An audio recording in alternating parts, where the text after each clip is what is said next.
राजा भगवान दास की मृत्यु हो जाने के बाद राजा मान सिंह जयपुर के सिंहासन पर बैठे। कर्नल जेम्स टॉड ने लिखा है कि मान सिंह के शासनकाल में आमेर राज्य ने बड़ी उन्नति की। मुगल दरबार में सम्मानित होकर मान सिंह ने अपने राज्य का विस्तार करना शुरू कर दिया। उन्होंने अनेक राज्यों पर आक्रमण करके जो अपरिमित संपत्ति मिली थी उसके द्वारा आमेर राज्य को शक्तिशाली बना दिया। धौला राय के बाद आमेर जो एक मामूली राज्य समझा जाता था, मान सिंह के समय में वही एक शक्तिशाली और विस्तृत राज्य हो गया। भारत के इतिहास में कछवाहों का महत्वपूर्ण स्थान आता है। मान सिंह के समय कछवाहों ने खूतन से समुद्र तक अपने बल पराक्रम और वैभव की प्रतिष्ठा की थी। मान सिंह यूं तो अकबर की अधीनता में थे, पर उनके साथ काम करने वाली राजपूती सेना बादशाह की सेना से कहीं अधिक शक्तिशाली समझी जाती थी। हिंदू धर्म के सच्चे संरक्षक के रूप में कछवाहों ने कार्य किया और कट्टर इस्लामीकरण से भारत और उसकी जनता को बचाए रखा। कट्टर औरंगजेब के समय कछवाहों और मुगलों के संबंध खराब होने लगे और औरंगजेब के आखिरी समय में कछवाहों ने मुगलों से पूरी तरह से दूरी बना ली। कहा जाता है राजा मान सिंह दिखने में सुदर्शन न थे, उनका रंग संभवतः गहरा सांवला था। पहली बार अकबर ने जब उन्हें देखा तो शायद मजाक के मूड में पूछा, जब रूप रंग बट रहा था तो आप कहाँ थे?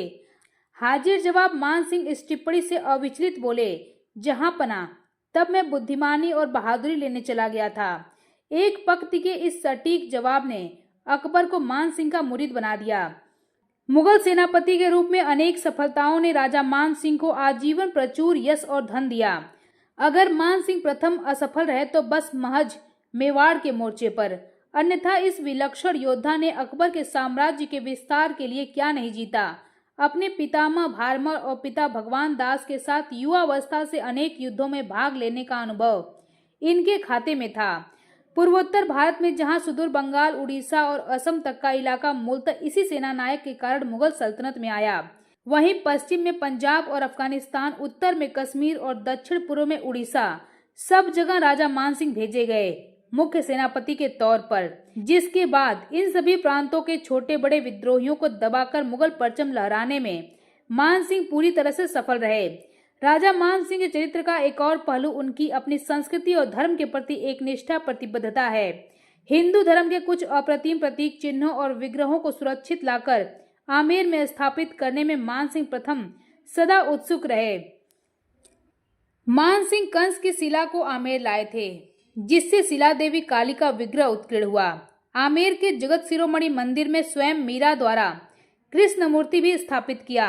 राजा मान सिंह की धर्मपरायणता इस बात से दिखाई देती है कि मान सिंह ने केवल अपने लिए किले और महल ही नहीं बनवाए, बल्कि जन सामान्य के लिए मंदिर, तालाब, बावड़ियां, धर्मशाला, पाठशालाएं आदि सार्वजनिक उपयोग की संपत्तियों को बनाने पर भी ध्यान दिए। राजसमंद से सांसद और भूतपूर्व जयपुर राजघराने की सदस्य दिव्या कुमारी ने लिखा है, राजा मान सिंह का युग हिंदुत्व और सनातन धर्म के लिए एक चुनौती था। मंदिर तोड़े जा रहे थे, भारत में धर्मांतरण हो रहा था, हिंदू राजा कमजोर होते जा रहे थे, साथ ही अपने राज्य बचाने के लालच में अपना धर्म तक बदल रहे थे। राजा मान सिंह ने न केवल हिंदुओं को मुस्लिम धर्म अपनाने से रोका, बल्कि उन्होंने मुगल दरबार में अपनी शक्ति भी बढ़ा ली। इस वजह से मुगल शासकों ने हिंदुओं के खिलाफ कोई आदेश नहीं दिया। उन्होंने वाराणसी, वृंदावन, बंगाल, बिहार, काबुल, कंधार, आमेर, जयपुर सहित पूरे भारत में मंदिरों का निर्माण और जीर्णोद्धार करवाया। इसमें आमेर की शिला देवी, संगानेर की सांगा बाबा, चांदपोल में हनुमान मंदिर, हर की पौड़ी, हरिद्वार में मां गंगा मंदिर, मां गंगा मंदिर को मान छत्री के नाम से भी जाना जाता है। उन्होंने वाराणसी के दशाश्वमेध घाट और विश्वनाथ भगवान शिव के महान मंदिर का पुनर्निर्माण करवाया, जहां के मान मंदिर और मान घाट पूरी दुनिया भर में जाने जाते हैं। जहांगीर ने अपनी आत्मकथा में भी इस मंदिर का उल्लेख इस प्रकार किया है, मेरे पिता अकबर ने मंदिर निर्माण के लिए मुगल खजाने से 10 लाख रुपए खर्च किए थे और 1 लाख रुपए खुद राजा मान सिंह ने दिए थे। जगन्नाथपुरी को उन्होंने अफगानों से मुक्त कराया और उसका पुनरुद्धार किया। उन्होंने आमेर किले की तर्ज पर दक्षिण बिहार में रोहतास का किला भी बनवाया। 1590 से 1592 तक ओडिशा में संघर्ष चला।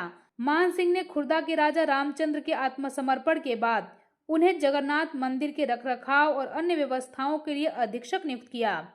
जब राजा मान सिंह जगन्नाथ भट्ट के संपर्क में आए तो उनके आदेश और वृंदावन में गोविंद देव जी का एक बड़ा मंदिर बनवाया गया।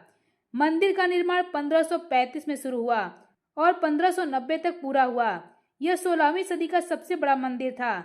जयपुर शहर की नींव के समय सूर्य महल में आराध्य गोविंद देव जी की स्थापना भी की गई। जगन्नाथ मंदिर की रक्षा हिंदू इतिहास का सबसे स्वर्णिम इतिहास है। यह हिंदुओं के सबसे प्रमुख मंदिरों में से एक है। राजा मान सिंह महान कृष्ण भक्त थे। उन्होंने वृंदावन में 7 मंजिला कृष्ण की गोविंद देव जी का मंदिर और आमेर में जगत शिरोमणि मंदिर बनवाया। बनारस के घाट, पटना के घाट, हरिद्वार के घाटों का निर्माण आमेर नरेश मान सिंह ने ही करवाया था। जितने मंदिर मध्यकाल के पुरवार धर्मांध मुसलमानों ने तोड़े थे, वह सारे मंदिर मान सिंह ने बना दिए। लेकिन औरंगजेब के समय मुगलों का अत्याचार बढ़ गया, जिसके बाद हिंदू मंदिरों को इसका भारी नुकसान उठाना पड़ा। यही कारण है कि कछवाहा और मुगलों के संबंध पूरी तरह से खराब होते चले गए।